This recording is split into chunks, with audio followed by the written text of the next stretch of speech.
السلام عليكم ورحمة الله وبركاته. بسم الله الرحمن الرحيم. الحمد لله رب العالمين. اللهم صل وسلم وبارك على سيدنا محمد سيد الأولين والآخرين وعلى آله وأصحابه وأتباعه إلى يوم الدين. أما بعد. سبحان الله والحمد لله ولا إله إلا الله والله أكبر ولا حول ولا قوة إلا بالله العلي العظيم. سبحان الله والحمد لله ولا إله إلا الله والله أكبر ولا حول ولا قوة إلا بالله العلي العظيم. سبحان الله والحمد لله ولا إله إلا الله والله أكبر ولا حول ولا قوة إلا بالله العلي العظيم. أعوذ بالله من الشيطان الرجيم. بسم الله الرحمن الرحيم. سنريهم آياتنا في الآفاق وفي أنفسهم حتى يتبين لهم أنه الحق. صدق الله مولانا العلي العظيم. صدق وبلغ رسوله النبي الأمين وعلى آله وأصحابه وأتباعه صلوات الله وسلامه أجمعين. സ്നേഹവും ബഹുമാനവുമുള്ള ഉലമാക്കളെ, സഹോദരങ്ങളെ, സഹപ്രവർത്തകരെ, നല്ല കാര്യങ്ങൾ പറയുവാനും കേൾക്കുവാനും പഠിക്കുവാനും പഠിപ്പിക്കുവാനും വേണ്ടി കേരള ഇസ്ലാമിക് ക്ലാസ് റൂമിന്റെ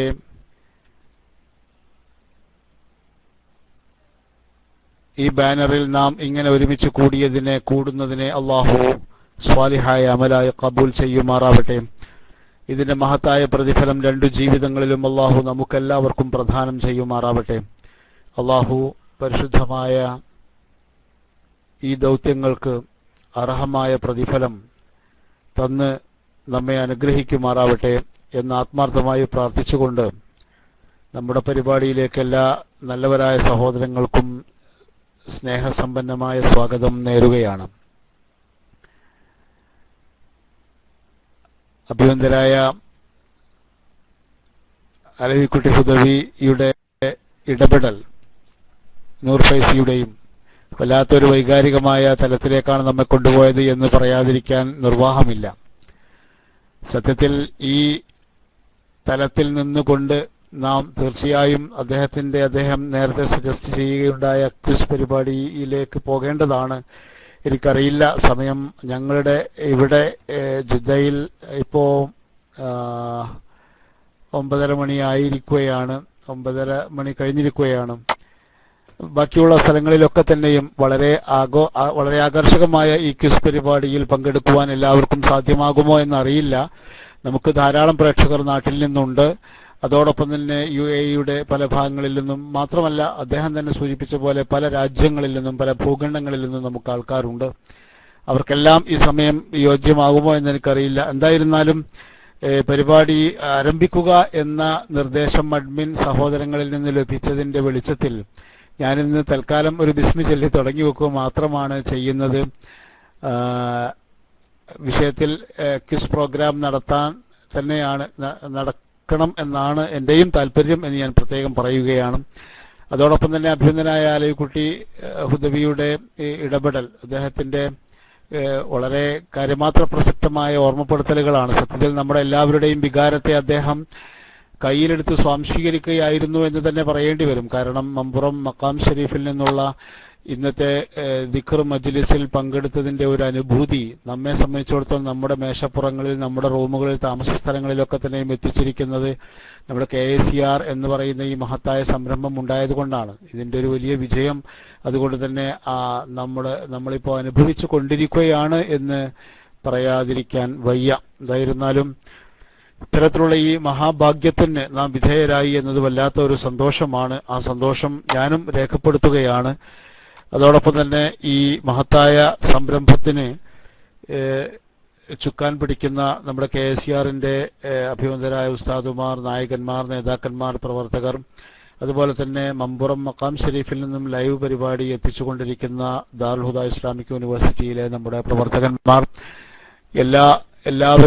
എല്ലാവർക്കും പ്രത്യേകം പ്രാർത്ഥനകളും അഭിനന്ദനങ്ങളും എല്ലാം ഈ സന്ദർഭത്തിൽ പറയുകയാണ്, ഇത്തരൊരു പ്രത്യേക വികാരത്തിന്റെ പശ്ചാത്തലത്തിൽ ആയതുകൊണ്ട്.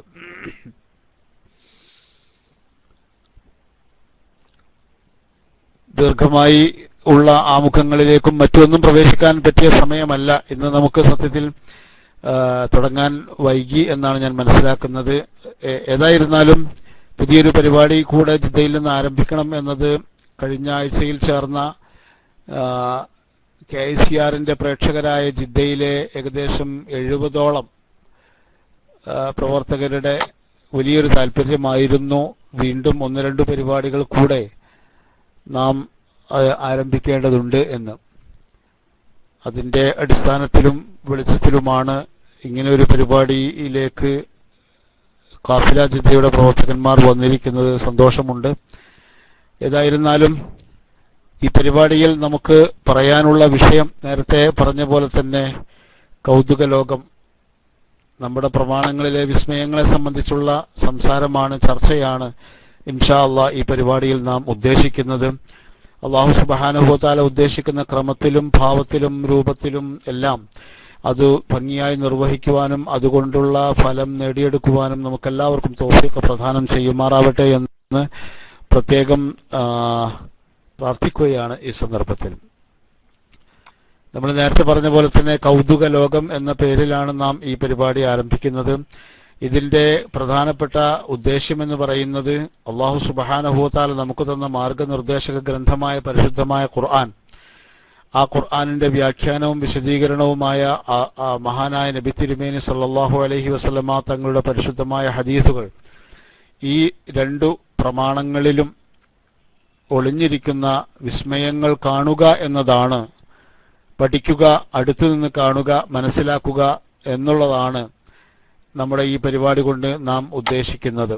സത്യത്തിൽ ഇങ്ങനെയുള്ള ഈ വിസ്മയങ്ങളെ സംബന്ധിച്ച് പറയാൻ നമ്മൾ തുടങ്ങുമ്പോൾ നമ്മുടെ ലക്ഷ്യമെന്ന് പറയുന്നത് പ്രേക്ഷകരായ ആൾക്കാരെ, അല്ലെങ്കിൽ പഠിതാക്കളായ ആൾക്കാരെ, നമ്മുടെ ശ്രോതാക്കളായ ആൾക്കാരെ, അവരെ കേവലം അത്ഭുതപ്പെടുത്തുക, അവരെ ആശ്ചര്യപ്പെടുത്തുക, അല്ലെങ്കിൽ അവരെ അതിശയിപ്പിക്കുക, അല്ലെങ്കിൽ അവരെ ജിജ്ഞാസപ്പെടുത്തുക, അല്ലെങ്കിൽ അവരിൽ ഏതെങ്കിലും തരത്തിലുള്ള കൗതുകം, വിസ്മയപരമായ ഏതെങ്കിലും തരത്തിലുള്ള കൗതുകം ജനിപ്പിക്കുക എന്ന ഒരു കേവല ലക്ഷ്യമല്ല സത്യത്തിൽ ഇത്തരം ഒരു വിഷയവുമായി ക്ലാസ് റൂമിൽ എത്തുമ്പോൾ നമ്മുടെ മുമ്പിൽ ഉള്ളത് എന്ന് ആദ്യമായി പറയാൻ ആഗ്രഹിക്കുകയാണ്.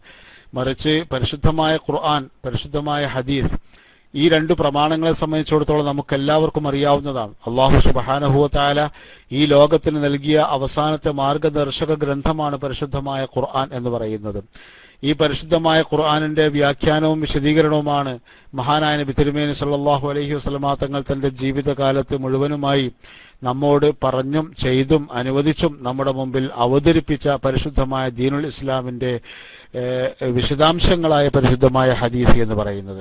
അപ്പൊ ഈ ഖുർആനും ഹദീസും എന്ന് പറയുന്നത്, ഇതിൽ നിന്നാണ് നമ്മുടെ എല്ലാ പ്രമാണങ്ങളും ആരംഭിക്കുന്നത്. നമ്മുടെ ജീവിതം, ഇസ്ലാമികമായ വിശ്വാസങ്ങൾ, ആചാരങ്ങൾ, അനുഷ്ഠാനങ്ങൾ, നമ്മുടെ അറിവുകൾ, നമ്മുടെ സംസ്കാരം, നമ്മുടെ സാഹിത്യം, നമ്മുടെ കല, നമ്മുടെ പ്രഭാഷണം, എല്ലാ കാര്യങ്ങളുടെയും അസ്ഥിവാരം എന്ന് പറയുന്നത് പരിശുദ്ധ ഖുർആനും പരിശുദ്ധമായ ഹദീസുമാണ്.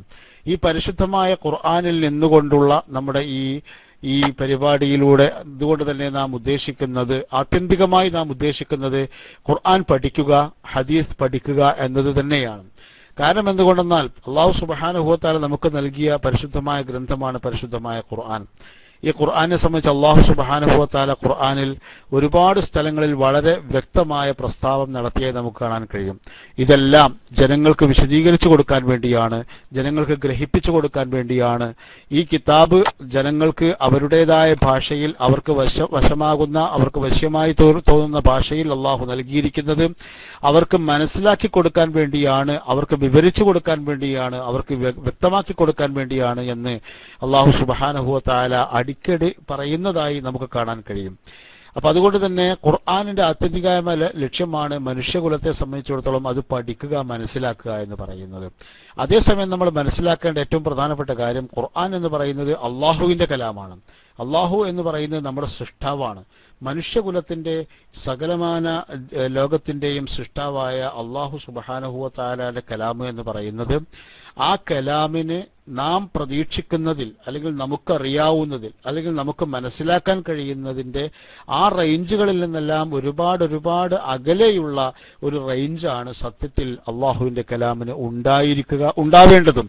അതുകൊണ്ട് തന്നെയാണ് ആ കിതാബിനെ സംബന്ധിച്ച് നാം അത് അമാനുഷികമായ ഗ്രന്ഥമാണ് എന്ന് പറയുന്നത്. അമാനുഷികമായ ഗ്രന്ഥം. നമ്മളെ സംബന്ധിച്ചിടത്തോളം നാം ഈ വിസ്മയങ്ങളെ സംബന്ധിച്ച് പഠിച്ചു തുടങ്ങുമ്പോൾ, ഈ വിസ്മയങ്ങളെ സംബന്ധിച്ച് നമ്മുടെ ഈ ക്ലാസ്സിൽ നാം പറഞ്ഞു വരുമ്പോൾ നമുക്ക് ബോധ്യപ്പെടുന്ന ഏറ്റവും പ്രധാനപ്പെട്ട ബോധ്യവും സത്യത്തിൽ ഖുർആനിന്റെ അമാനുഷികത തന്നെയായിരിക്കും. ആ അമാനുഷികത നമ്മുടെ മനസ്സിനെ നമുക്ക് ഇത്തരം വിസ്മയങ്ങളിലൂടെയും ഇത്തരം കൗതുകങ്ങളിലൂടെയും ബോധ്യപ്പെടുത്താൻ നമുക്ക് കഴിയുമ്പോൾ നമുക്ക് ഖുർആനിനോട് ഒന്നുകൂടെ അടുത്തു നിൽക്കുവാൻ കഴിയും, ഖുർആനിനെ ഒന്നുകൂടെ നമുക്ക് സ്നേഹിക്കുവാൻ കഴിയും, ഖുർആനിനെ നമുക്ക് ജീവിതം കൊണ്ട് സ്വാംശീകരിക്കുവാൻ കഴിയും. ആ ഖുർആനും ആ മഹാനായ നബി തിരുമേനി സല്ലല്ലാഹു അലൈഹി വസല്ലമ തങ്ങളുടെ തിരുവരുളുകളും അതുപോലെ തന്നെ ഇസ്ലാമിന്റെ അടിസ്ഥാന പ്രമാണങ്ങളെല്ലാം കാണിച്ചു തരുന്ന വഴിയിലൂടെ തന്നെ ജീവിതം നമുക്ക് വിളക്കി ചേർത്തെടുക്കാൻ തീർച്ചയായും സാധ്യമാകും.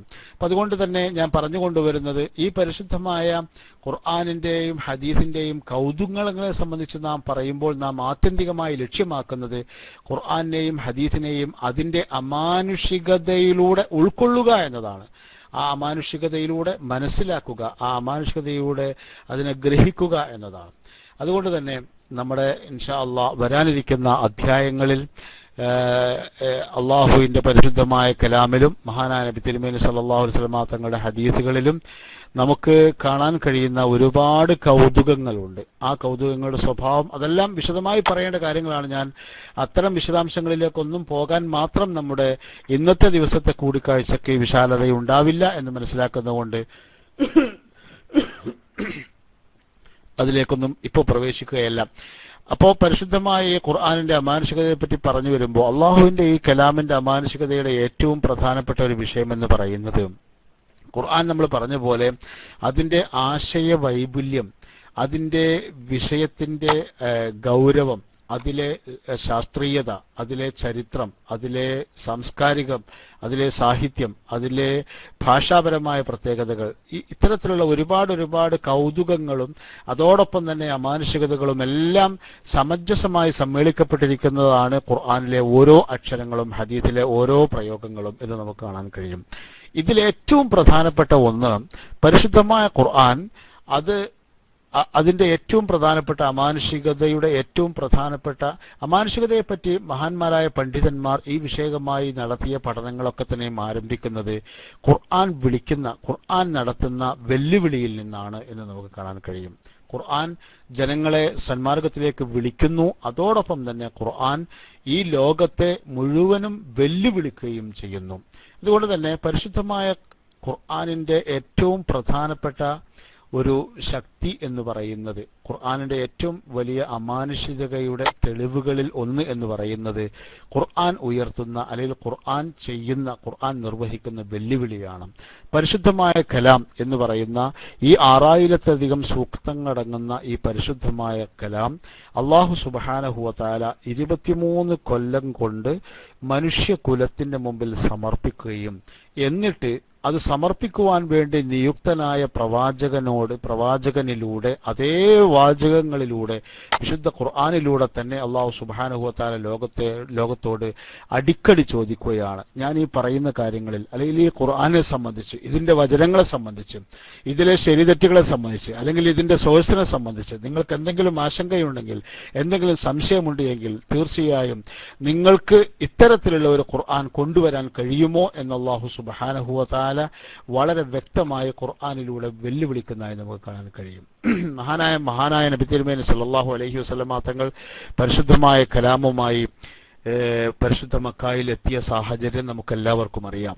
അന്ന് മഹാനായ നബി തിരുമേനി സല്ലല്ലാഹു അലൈഹി വസല്ലം തങ്ങൾ പ്രബോധനം ആരംഭിച്ച സന്ദർഭത്തിൽ പരിശുദ്ധമായ ഈ വചനങ്ങൾ മക്കയിലെ സാമൂഹ്യതയിലേക്ക് ഇങ്ങനെ ഒഴുകി വന്നുകൊണ്ടേയിരിക്കുന്ന സന്ദർഭത്തിൽ അവിടെ ഉണ്ടായിരുന്ന മുശ്രിക്കീങ്ങളായ ഇസ്ലാമിന്റെ ശത്രുക്കൾ, ഖുർആന്റെ ശത്രുക്കൾ ഏറ്റവും ആദ്യമായി നടത്തിയ പരാമർശം അല്ലെങ്കിൽ ഖുർആനെതിരെ അവർ നടത്തിയ ആദ്യത്തെ ആരോപണം എന്ന് പറയുന്നത് ഖുർആൻ മുഹമ്മദ് കെട്ടിച്ചമച്ചുണ്ടാക്കിയതാണ് എന്നതായിരുന്നു. ഖുർആൻ മുഹമ്മദ് സല്ലല്ലാഹു അലൈഹി വസല്ലം തങ്ങൾ കെട്ടിച്ചമച്ചുണ്ടാക്കിയതാണ് എന്നായിരുന്നു. പരിശുദ്ധ ഖുർആൻ പരിശുദ്ധമായ ഈ കലാമ് ഉയർത്തുന്ന വെല്ലുവിളികളെ സംബന്ധിച്ച് നമ്മൾ നേരത്തെ പറയുകയുണ്ടായി. ആ വെല്ലുവിളികൾ ആരംഭിക്കുന്നത് തന്നെ ഈ ആരോപണത്തിന് മറുപടി പറഞ്ഞുകൊണ്ടായിരുന്നു എന്ന് നമുക്ക് കാണാൻ കഴിയും. സൂറത്ത് തൂറിൽ അല്ലാഹു സുബ്ഹാനഹു വ തആല പറയുകയാണ്, അം യഖൂലൂന തഖവ്വലഹു ബൽ ലാ യുഅ്മിനൂൻ. അല്ലാഹു സുബ്ഹാനഹു വ തആല പറയുകയാണ്, അതല്ല ഈ ഖുർആൻ മുഹമ്മദ് സ്വല്ലല്ലാഹു അലൈഹി വസല്ലം തങ്ങൾ കെട്ടിച്ചമച്ചുണ്ടാക്കിയതാണ്, തന്റെ സ്വന്തം മനസ്സിൽ നിന്ന്, തന്റെ സ്വന്തം ഭാഷയിൽ നിന്ന്, തന്റെ സ്വന്തം നാവിൽ നിന്ന് കെട്ടിച്ചമച്ചുണ്ടാക്കിയതാണ് എന്നാണോ അവർ പറയുന്നത്? അല്ലാഹു സുബ്ഹാനഹു വ തആല ചോദിക്കുകയാണ്, അം യഖൂലൂന തഖവ്വലഹു, അത് കെട്ടിച്ചമച്ചുണ്ടാക്കിയ വെറും ഒരു ചൊല്ലു മാത്രമാണ് എന്നാണോ അവർ പറയുന്നത്? പക്ഷേ സത്യം എന്താണെന്നറിയാമോ? വസ്തുത എന്താണെന്നറിയാമോ? ബല്ലാ യുഅ്മിനൂൻ, അവര് ആത്യന്തികമായി വിശ്വസിക്കുന്നില്ല എന്നതാണ്. അവർ വിശ്വസിക്കുന്നില്ല എന്നതാണ് വസ്തുത. പക്ഷേ അല്ലാഹു സുബ്ഹാനഹു വ തആല തുടർന്ന് പറയുകയാണ്, വിശ്വാസമില്ലാത്തതിന്റെ പേരിലാണ് അവർ ഇത്തരം ഒരു ആരോപണം ഉന്നയിക്കുന്നത് എങ്കിലും അല്ലാഹു സുബ്ഹാനഹു വ തആല വെല്ലുവിളിക്കുകയാണ് സൂറത്ത് തൂറിലൂടെ, ഫൽയഅ്തൂ ബിഹദീസിൻ മിസ്ലിഹി ഇൻ കാനൂ സ്വാദിഖീൻ. അവർ പറയുന്നതിൽ മുഹമ്മദ് മുസ്തഫ സല്ലല്ലാഹു അലൈഹി വസല്ലം തങ്ങൾ തന്റെ ഭാഗത്തിൽ നിന്ന് കെട്ടിച്ചമച്ചുണ്ടാക്കിയതാണ് ഈ പരിശുദ്ധമായ കലാം, ഈ പരിശുദ്ധമായ ഗ്രന്ഥം എന്നവർ പറയുന്നുണ്ട് എങ്കിൽ അവർ ഇതുപോലെ ഒരു ഗ്രന്ഥം കൊണ്ടുവരട്ടെ എന്ന് അല്ലാഹു സുബ്ഹാനഹു വ തആല വെല്ലുവിളിക്കുകയാണ്.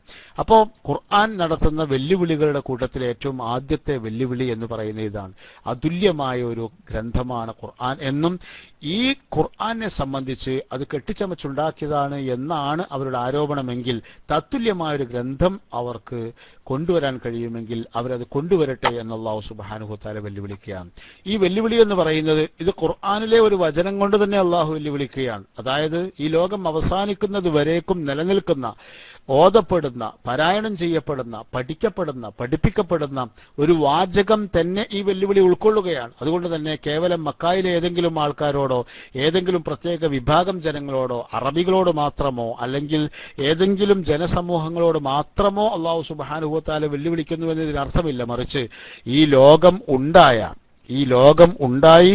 ഈ ലോകം അവസാനിക്കുന്നതുവരേക്കുള്ള മനുഷ്യരാശിയെ മുഴുവനും വിശുദ്ധ ഖുർആനിന് നേരെ ഈ നെറ്റിച്ചുളിക്കുന്ന ഏതൊരാളുണ്ടോ, അവൻ ഏത് ലോകത്ത് ജീവിക്കുന്നവനാവട്ടെ, ഏതു കാലഘട്ടക്കാരനാവട്ടെ, അവരെല്ലാം അല്ലാഹു സുബ്ഹാനഹു വ തആല വെല്ലുവിളിക്കുകയാണ് എന്നർത്ഥം. മാത്രമല്ല ഈ വെല്ലുവിളി ഇവിടെ അവസാനിക്കുന്നില്ല എന്നതാണ്. മഹാനായ നബി തിരുമേനി സല്ലല്ലാഹു അലൈഹി വസല്ലമ തങ്ങൾ പരിശുദ്ധമായ തൂർ സൂറത്തിലെ ഈ ആയത്ത് ഓതി കേൾപ്പിക്കുകയും ഇതിലൂടെ അള്ളാഹുവിന്റെ വെല്ലുവിളി അവിടെ പരസ്യം ചെയ്യുകയും ചെയ്തപ്പോൾ അവരെന്താണ് ചെയ്തെന്നറിയാമോ? മക്കായിലെ മുശ്രിക്കീങ്ങൾ, അവർക്ക് മറ്റൊന്നും പറയാനുണ്ടായിരുന്നില്ല, അവര് പരിഭ്രാന്തരായ ഒരു അവസ്ഥയിലായിരുന്നു. സത്യത്തിൽ മഹാനായ നബി തിരുമേനി സല്ലല്ലാഹു അലൈഹി വസല്ലം തങ്ങളുടെ അധരങ്ങളിലൂടെ നിർഗളിക്കുന്ന പരിശുദ്ധമായ ഈ വേദവാക്യങ്ങളുടെ ആ ശക്തി അവർക്ക് ശരിക്കും അറിയാമായിരുന്നു. അതുകൊണ്ട് തന്നെ അതിന്റെ മുമ്പിൽ തഹയ്യുറായി, പരിഭ്രാന്തരായി നിൽക്കുന്ന ആ ജനത അവർ വെറുതെ അത് ആവർത്തിക്കുക മാത്രമാണ് ചെയ്തത്. അതുകൊണ്ട് തന്നെ അല്ലാഹു സുബ്ഹാനഹു വ തആലയും വെറുതെ ഇരുന്നില്ല. അല്ലാഹു അതേ കാര്യം വീണ്ടും സൂറത്ത് ഹൂദിലൂടെ അല്ലാഹു സുബ്ഹാനഹു വ തആല ആവർത്തിക്കുകയായിരുന്നു. അല്ലാഹു പറയുകയാണ്, അം യഖൂലൂന ഇഫ്തറാഹു ഖുൽ ഫഅ്തൂ ബിഅശ്രി സുവരിൻ മിസ്ലിഹി മുഫ്തറയാത്തിൻ വദ്ഉ മൻ ഇസ്തതഅതും മിൻ ദൂനില്ലാഹി ഇൻ കുൻതും സ്വാദിഖീൻ. അല്ലാഹു സുബ്ഹാനഹു വ തആല വീണ്ടും വെല്ലുവിളിക്കുമ്പോൾ നമുക്ക് കാണാൻ കഴിയുന്ന മറ്റൊരു കൗതുകം എന്ന് പറയുന്നത്, നേരത്തെ സൂറത്ത് തൂറിൽ അല്ലാഹു നടത്തുന്ന വെല്ലുവിളിയേക്കാൾ ഗൗരവമായ, കുറച്ചുകൂടി ശക്തിമത്തായ വെല്ലുവിളിയാണ് സൂറത്ത് ഹൂദിലൂടെ അല്ലാഹു സുബ്ഹാനഹു വ തആല പറയുന്നത്. എന്തുകൊണ്ടെന്നാൽ ഈ ഖുർആൻ കെട്ടിച്ചമച്ചുണ്ടാക്കിയതാണ്, മുഹമ്മദ് മുസ്തഫ സല്ലല്ലാഹു അലൈഹി വസല്ലം തങ്ങളുടെ സ്വയം നിർമ്മിതിയാണ് എന്നാണ് അവരുടെ വാദമെങ്കിൽ നബിയെ അവരോട് താങ്കൾ ധൈര്യമായി പറഞ്ഞുകൊള്ളൂ, ഫഅ്തൂ ബിഅശ്രി സുവരിൻ മിസ്ലിഹി, അതിന് തത്തുല്യമായ, അതിൽ 114 സൂറത്തുകളുണ്ട്, അതിൽ ഒരുപാട് അധ്യായങ്ങളുണ്ട്. അത്ര അധ്യായങ്ങളൊക്കെ അവർക്ക് കൊണ്ടുവരാൻ കഴിയില്ലെങ്കിൽ പോലും അതിലെ ഒരു 10 സൂറത്ത്, ഒരു 10 അധ്യായങ്ങൾക്ക് സമാനമായ അധ്യായങ്ങളെങ്കിലും അവർക്കുണ്ടാക്കാൻ കഴിയുമെങ്കിൽ അവർ കൊണ്ടുവരട്ടെ എന്ന് അല്ലാഹു സുബ്ഹാനഹു വ തആല അവരോട് വെല്ലുവിളിക്കുകയാണ്. മാത്രമല്ല ഖുർആൻ മുഴുവനും എന്ന് നേരത്തെ പറഞ്ഞതിൽ നിന്ന് അല്ലാഹു ഒരടി കൂടി മുന്നോട്ട് വെച്ചുകൊണ്ടെന്നോണം അല്ലാഹു 10 സൂറത്തെങ്കിലും കൊണ്ടുവരൂ എന്ന് അല്ലാഹു സുബ്ഹാനഹു വ തആല വെല്ലുവിളിക്കുന്നതോടൊപ്പം അല്ലാഹു ധൈര്യസമേതം പറയുകയാണ്, വദ്ഉ മൻ ഇസ്തതഅതും മിൻ ദൂനില്ലാഹി ഇൻ കുൻതും സ്വാദിഖീൻ. അല്ലാഹു അല്ലാതെ നിങ്ങൾക്ക് ആരെയെല്ലാം കൂട്ടാൻ കഴിയുമോ, ആരൊക്കെ നിങ്ങൾക്ക് സഹായികളായി വേണ്ടതുണ്ടോ, ഈ ഭൗതികതയുടെ മുമ്പിൽ ഏതൊക്കെ സഹായങ്ങൾ സ്വീകരിച്ചാണെങ്കിലും നിങ്ങൾക്ക് കഴിയുമെങ്കിൽ കൊണ്ടുവരുമെന്ന് അല്ലാഹു സുബ്ഹാനഹു വ തആല ആവർത്തിക്കുകയാണ്. നിങ്ങൾ ആലോചിച്ച് നോക്കൂ, വെല്ലുവിളിക്കുക എന്ന് പറയുന്നത് ഒരു പക്ഷേ നമുക്കൊക്കെ പറയാൻ കഴിയും. നമ്മളൊരു വിഷയം, ഒരു കോൺട്രാവേഴ്സ്യലായ ഒരു വിഷയം നമ്മുടെ ഇടയിലുണ്ട് എങ്കിൽ ആ വിഷയത്തെ സംബന്ധിച്ച് നമ്മുടെ പ്രഭാഷണങ്ങളിലോ നമ്മുടെ ലേഖനങ്ങളിലോ നമ്മുടെ പരാമർശങ്ങളിലോ ഒക്കെ പലപ്പോഴും നമ്മൾ വെല്ലുവിളിക്കാറുണ്ട്. പക്ഷേ ആ വെല്ലുവിളി പോലെയല്ല ഈ വെല്ലുവിളി എന്ന് പറയുന്നത്. ആ വെല്ലുവിളി വീണ്ടും ആവർത്തിക്കുകയാണ്.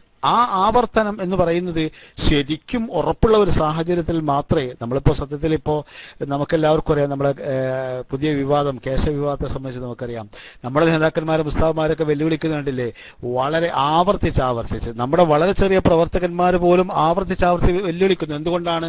ആ വിഷയം അത്രമാത്രം നമ്മുടെ മുമ്പിൽ സ്ഥാപിക്കപ്പെട്ടതും അല്ലെങ്കിൽ അത് ശരിയാണ്, നമ്മുടെ സ്റ്റാൻഡ് വളരെ ക്ലിയർ ആയതുകൊണ്ടാണ്.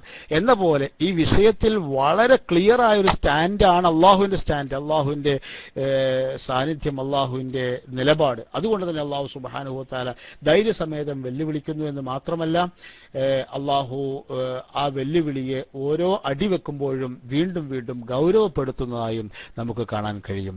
പിന്നെയും നമുക്ക് കാണാൻ കഴിയുന്നത് മക്കയിലെ മുശ്രിക്കീങ്ങൾ, അവരാണല്ലോ പ്രഥമ പ്രബോധിത സമൂഹം എന്ന് പറയുന്നത്.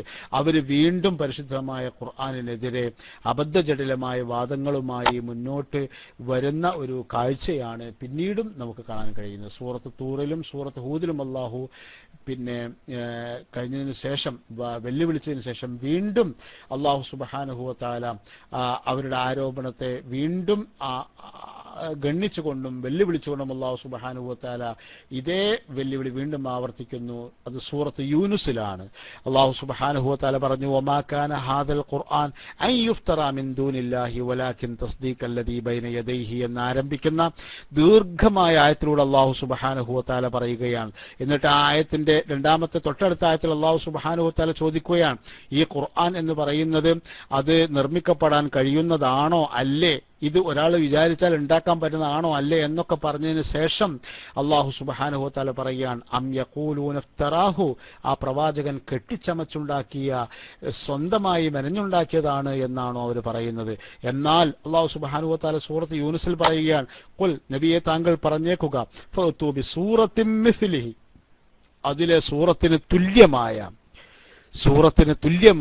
ഒരു സൂറത്തെങ്കിലും കൊണ്ടുവരാൻ അവർക്ക് കഴിയുമോ എന്ന് അല്ലാഹു സുബ്ഹാനഹു വ തആല വെല്ലുവിളിക്കുകയാണ് ചെയ്യുന്നത്. ഇപ്പോൾ ആദ്യം അല്ലാഹു സുബ്ഹാനഹു വ തആല ഈ ഖുർആന് തുല്യമായ ഒരു ഖുർആൻ കൊണ്ടുവരാൻ കഴിയുമോ എന്ന് വെല്ലുവിളിക്കുന്നു. പിന്നെ അല്ലാഹു സുബ്ഹാനഹു വ തആല ഈ ഖുർആനിലേതിന് സമാനമായ 10 സൂക്തങ്ങൾ കൊണ്ടുവരാൻ കഴിയുമോ എന്ന് വെല്ലുവിളിക്കുന്നു. ഇപ്പോൾ അല്ലാഹു സുബ്ഹാനഹു വ തആല ഒരു അടി കൂടി മുന്നോട്ട് വെച്ചുകൊണ്ടെന്നോണം അല്ലാഹു സുബ്ഹാനഹു വ തആല ഒരു സൂറത്തെങ്കിലും കൊണ്ടുവരാൻ അവർക്ക് കഴിയുമോ എന്ന് അല്ലാഹു സുബ്ഹാനഹു വ തആല വളരെ വ്യക്തമായി പറയുകയാണ്. മാത്രമല്ല സൂറത്തു ബനി ഇസ്രായീൽ അല്ലാഹു സുബ്ഹാനഹു വ തആല വളരെ വ്യക്തമായി പറയുകയുണ്ടായി, ഇത് എന്ന് പറഞ്ഞാൽ വലഇൻ ശിഅനാ ലനദ്ഹബന്ന ബില്ലദീ ഔഹൈനാ ഇലൈക സുമ്മ ലാ യജിദു ബിഹി അലൈനാ വക്കീല എന്നൊക്കെ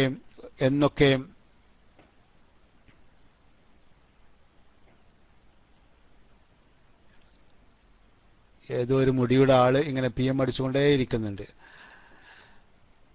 ഏതായിരുന്നാലും അള്ളാഹു അദ്ദേഹത്തിനും അങ്ങനെയുള്ളവർക്കെല്ലാം, ചുവന്ന PM അടിക്കുന്നവർക്കെല്ലാം ഹിദായത്ത് പ്രദാനം ചെയ്യുമാറാവട്ടെ. അള്ളാഹു സുബ്ഹാനഹു വ തആല സത്യത്തിൽ അടിയുറച്ചു നിൽക്കാനുള്ള എല്ലാ ശക്തിയും നമുക്ക് പ്രദാനം ചെയ്യുമാറാവട്ടെ എന്ന് പ്രത്യേകം പറയുകയാണ്. TMMUTHUS എന്നൊക്കെ നേരെ ചൊവ്വെ വായിക്കാൻ കഴിയാത്തൊരു മേൽവിലാസമുള്ള ആളാണ് PM അടിച്ചുകൊണ്ടിരിക്കുന്നത്. അയാള് PM അടിക്കാൻ അയാൾ അനുവദിക്കാതിരിക്കണം എന്ന്, അയാൾ ക്ലാസ് കേൾക്കുന്നതിന് നമ്മൾ ഒരിക്കലും തടസ്സം നിൽക്കാൻ പാടില്ലാത്തതാണ്. എന്തായിരുന്നാലും ഞാൻ പറഞ്ഞുകൊണ്ടുവരുന്നത്, അല്ലാഹു സുബ്ഹാനഹു വ തആല വീണ്ടും പറയുകയാണ്, ഇങ്ങനെ ആവർത്തിച്ച് അല്ലാഹു സുബ്ഹാനഹു വ തആല വെല്ലുവിളിക്കുന്നതായി നമുക്ക് കാണാൻ കഴിയും. മാത്രമല്ല മക്കയിലെ മുശ്രിക്കീങ്ങൾ വീണ്ടും മുന്നോട്ട് പോയി. അവര് നമ്മൾ മനസ്സിലാക്കിയ പോലെ അവര് തൗറാത്തിനെയും ഇൻജീലിനെയും ഒക്കെ തള്ളിക്കളയുന്ന, അള്ളാഹുവിന്റെ ഗ്രന്ഥങ്ങളെയെല്ലാം തള്ളിക്കളയുന്ന ഒരു സ്വഭാവത്തിലേക്കാണ് വന്നത്. ഞാൻ പറഞ്ഞുകൊണ്ടുവരുന്നത്, അള്ളാഹു സുബ്ഹാനഹു വ തആല പരിശുദ്ധമായ ഈ കലാമിനെ സംബന്ധിച്ച് ഈ ഖുർആൻ അതിന്റെ ആശയ സമ്പന്നത, അതിന്റെ ഭാഷാ ശൈലി തുടങ്ങിയ ഒരുപാട് മികവുകൾ, ആ മികവുകളെയെല്ലാം ചൂണ്ടിക്കാണിച്ച് അതിനെല്ലാം ആധാരമാക്കിക്കൊണ്ട് അള്ളാഹു സുബ്ഹാനഹു വ തആല പറയുകയാണ്, അല്ലാഹു സുബ്ഹാനഹു വ തആല വെല്ലുവിളിക്കുകയാണ്. ഇതിന് സമാനമായ ആശയ സമ്പന്നതയിലും അതുപോലെ തന്നെ ആശയ സമഗ്രതയിലും ഭാഷാസ്ഫുടതയിലും സാഹിത്യ സമ്പന്നതയിലും എല്ലാം ഇതിനോട് കിടപിടിക്കുന്ന ക്രമത്തിലുള്ള ഒരു സൂക്തമെങ്കിലും ഒരു സൂറത്തെങ്കിലും കൊണ്ടുവരുവാൻ നിങ്ങൾക്ക് കഴിയുമോ എന്ന് അള്ളാഹു സുബ്ഹാനഹു വ തആല വെല്ലുവിളിക്കാൻ. എന്തുകൊണ്ടാണ് ഈ വെല്ലുവിളിക്കുന്നത്? ഈ വെല്ലുവിളി മക്കായിലെ, നേരത്തെ നമ്മൾ പറഞ്ഞതെല്ലാം മക്കായിൽ ഇറങ്ങിയ സൂറത്തുകളാണ്. പക്ഷേ അള്ളാഹു സുബ്ഹാനഹു വ തആല അവിടെയും അവസാനിപ്പിക്കുന്നില്ല. പരിശുദ്ധമായ നബി തിരുമേനി സല്ലല്ലാഹു അലൈഹി വസല്ലം തങ്ങൾ ഹിജ്റ സംഭവത്തിന് ശേഷം മദീന മുനവറയിലെത്തിയതിനു ശേഷം നമുക്കെല്ലാവർക്കും അറിയാം, അള്ളാഹു സുബ്ഹാനഹു വ തആല അൽ ബഖറ അധ്യായത്തിന്റെ ആദ്യ ഭാഗത്ത് തന്നെ വളരെ വ്യക്തമായി ഇങ്ങനെ പ്രസ്താവിക്കുകയുണ്ടായി. വഇൻ കുൻതും ഫീ റൈബിൻ മിമ്മാ നസ്സൽനാ അലാ അബ്ദിന, നമ്മുടെ ദാസനായ മുഹമ്മദ് മുസ്തഫ സല്ലല്ലാഹു അലൈഹി വസല്ലം തങ്ങൾക്കുമേൽ അവതരിപ്പിക്കപ്പെട്ടതായ പരിശുദ്ധമായ കലാമിനെ സംബന്ധിച്ച്, ഖുർആനെ സംബന്ധിച്ച് നിങ്ങൾക്ക് വല്ല തരത്തിലുള്ള സംശയമുണ്ടെങ്കിൽ, എന്തെങ്കിലും സംശയമുണ്ടെങ്കിൽ ഫഅ്തു ബിസൂറത്തിൻ മിൻ മിത്ലിഹി, അതുപോലുള്ള ഒരു സൂറത്തിനെ നിങ്ങൾ കൊണ്ടുവരിക. വദ്ഉ ശുഹദാഅക്കും, നിങ്ങളുടെ സാക്ഷികളെയും നിങ്ങളുടെ സഹായികളെയും എല്ലാവരെയും അല്ലാഹുവേതരരായി നിങ്ങൾക്ക് ആരെയൊക്കെ വിളിക്കാൻ കഴിയുമോ അവരെല്ലാം നിങ്ങൾ വിളിക്കുക. ഇൻ കുന്തും സ്വാദിഖീൻ, നിങ്ങൾ സത്യം പറയുന്നവരാണ് എങ്കിൽ എന്ന് അല്ലാഹു സുബ്ഹാനഹു വ തആല പറയുക. ഇങ്ങനെ ആവർത്തിച്ച് അല്ലാഹു സുബ്ഹാനഹു വ തആല വെല്ലുവിളിക്കുകയുണ്ടായി എന്നാണ്. മാത്രമല്ല, ഈ വെല്ലുവിളി എന്ന് പറയുന്നത്, ഇത് ഇങ്ങനെ ആവർത്തിച്ച് വെല്ലുവിളിക്കുമ്പോൾ തന്നെ അവിടെ ഒരു ലോകം ജീവിച്ചിരുന്നു. പരിശുദ്ധ ഖുർആനിന്റെ ഈ വെല്ലുവിളികളുടെ പ്രകമ്പനം മുഴങ്ങിക്കൊണ്ടിരിക്കുന്ന മക്കായിലും അറേബ്യയിലും ഒരു സമൂഹമുണ്ടായിരുന്നു. ആ സമൂഹം എന്ന് പറയുന്നത് അറബ് സാഹിത്യത്തിൽ മുടിചൂടാന്മാരായ ആൾക്കാർ അവിടെ ഉണ്ടായിരുന്നു എന്നാണ്.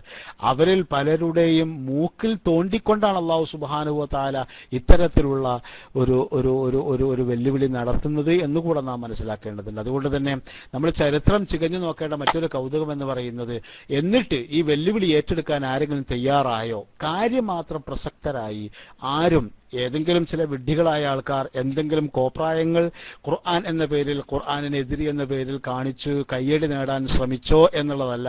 അതൊന്നും നിലനിൽക്കുന്നതല്ല. മറിച്ച് ഖുർആനിന്റെ ആശയഭംഗി, സാഹിത്യ ഭംഗി, വിഷയത്തിന്റെ സമഗ്രത തുടങ്ങിയ വിഷയങ്ങളെല്ലാം ആധാരമാക്കിക്കൊണ്ടുള്ള പരിശുദ്ധ കലാമിന് സമാനമായ ഒരു സാഹിത്യരചന നടത്താനുള്ള ശ്രമം അങ്ങനെ കാര്യമായി ആരും നടത്തിയതായി ചരിത്രത്തിൽ രേഖപ്പെടുത്തപ്പെട്ടിട്ടില്ല. ഒരാൾ മാത്രം, ലബീദ് ബിൻ റബിയ എന്ന് പറയുന്ന ആള് നമുക്കെല്ലാവർക്കും അറിയാവുന്നതാണ്. അദ്ദേഹം 7 പ്രധാനപ്പെട്ട മുഅല്ലഖകളിൽ ഒന്നിന്റെ ഉടമസ്ഥനാണ് അദ്ദേഹം അറേബ്യയിലെ ഏറ്റവും വലിയ സാഹിത്യകാരനായി ഗണിക്കപ്പെടുന്ന ആളായിരുന്നു ലബീദ് ബിൻ റബിയ. അദ്ദേഹത്തിന്റെ സാഹിത്യത്തിന്റെ മേന്മയുടെ ഏറ്റവും പ്രധാനമായ ഒരു ഉദാഹരണമായി പലപ്പോഴും ചരിത്രങ്ങൾ പറയാറുള്ള ഒരു സംഭവം എന്ന് പറയുന്നത്, ഒരു ദിവസം ഉക്കാദ് ചന്തയിൽ അദ്ദേഹം അവതരിപ്പിച്ച ഒരു സാഹിത്യം, ആ സാഹിത്യത്തിന്റെ മാസ്മരികതയുടെ മുമ്പിൽ അവിടെ കൂടിയിരുന്ന അക്കാലത്തെ മുഴുവൻ സാഹിത്യകാരന്മാരും സുജൂദായി വീഴുകയുണ്ടായി. അത് അറബികളുടെ ചരിത്രം, അയ്യാമുൽ അറബിൽ നമ്മൾ പരിശോധിച്ചാൽ എല്ലാവർക്കും കാണാൻ കഴിയുന്ന ഒരു വസ്തുതയാണ്.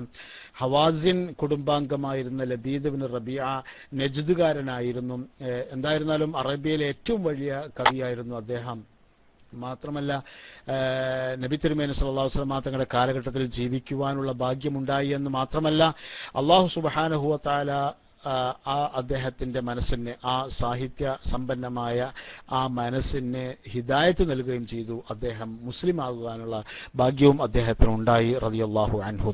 അദ്ദേഹത്തെ സംബന്ധിച്ചിടത്തോളം മഹാനായ റസൂൽ കരീം സല്ലല്ലാഹു അലൈഹി വസല്ലം തങ്ങൾ തന്നെ അദ്ദേഹത്തിന്റെ കവിതയെ പുകഴ്ത്തിയായി നമുക്ക് കാണാൻ കഴിയും. അദ്ദേഹത്തിന്റെ കവിതയെ സംബന്ധിച്ച് മഹാനായ നബി തിരുമേനി സല്ലല്ലാഹു അലൈഹി വസല്ലം തങ്ങൾ ഒരിക്കൽ പറയുകയുണ്ടായി. ഇമാം തുർമുദി റിവായത്ത് ചെയ്ത ഹദീസാണ്, സഹിഹായ ഹദീസാണ്. ഹദീസിൽ പറയുകയുണ്ടായി, ഏറ്റവും നല്ല വാക്ക് എന്ന് പറയുന്നത് അറബി സാഹിത്യകാരന്മാർ പാടിയ വാക്കുകളിൽ ഏറ്റവും നല്ല വാക്ക് എന്ന അർത്ഥത്തിലാണ്. അല്ലാതെ വാക്കുകളിലെ പരമമായ ഏറ്റവും നല്ല വാക്ക് എന്ന അർത്ഥത്തിലാവാൻ വഴിയില്ല. ഏതായിരുന്നാലും നല്ല വാക്ക് അലാ കുല്ലു ഷൈഇൻ മാ ഖലല്ലാഹ ബാത്തിലുൻ വകുല്ലു നഈമിൻ ലാ മഹാല തസായിലു എന്ന ആ കവിതയാണ് എന്ന് മഹാനായ നബി തിരുമേനി സല്ലല്ലാഹു അലൈഹി വസല്ലമ തങ്ങൾ പറയുകയുണ്ടായി എന്നാണ്. എന്തായിരുന്നാലും സംഭവം ഇങ്ങനെയാണ് പറയുന്നത്. കഅബാലയത്തിൽ അദ്ദേഹത്തിന്റെ ഒരു സാഹിത്യ സൃഷ്ടി പ്രദർശിപ്പിക്കുകയുണ്ടായി. അക്കാലത്തെ പ്രസാധനം എന്ന് പറയുന്നത് അങ്ങനെയുള്ളതായിരുന്നു. ജനങ്ങളുടെ അംഗീകാരം നേടിക്കഴിഞ്ഞാൽ അത് പ്രസിദ്ധീകരിക്കുക എന്ന് പറയുന്നത് കഅബാലയത്തിന്റെ കില്ലയിൽ പ്രദർശിപ്പിക്കുക എന്നതായിരുന്നു അന്നത്തെ പ്രസാധനം എന്ന് പറയുന്നത്. ഏറ്റവും വലിയ മുടിചൂടാൻ മന്നന്മാരായ ആൾക്കാരുടെ സാഹിത്യ കൃതികൾ മാത്രമേ അവിടെ പ്രദർശിപ്പിക്കാറുണ്ടായിരുന്നുള്ളൂ. എന്തായിരുന്നാലും അദ്ദേഹം ഒരിക്കൽ അങ്ങനെ എഴുതി പ്രദർശിപ്പിച്ച അദ്ദേഹത്തിന്റെ ഒരു കൃതി ഏകദേശം ഖുർആനിന് സമാനം എന്ന രൂപത്തിലുള്ള ഒന്നായിരുന്നു എന്നാണ് പറയപ്പെടുന്നത്. ഖുർആനിന് സമാനം അല്ലെങ്കിൽ ഖുർആനിന് ബദൽ എന്ന സ്വരത്തിലുള്ള ഒന്നായിരുന്നു അദ്ദേഹം ഉണ്ടാക്കിയത് എന്നാണ്.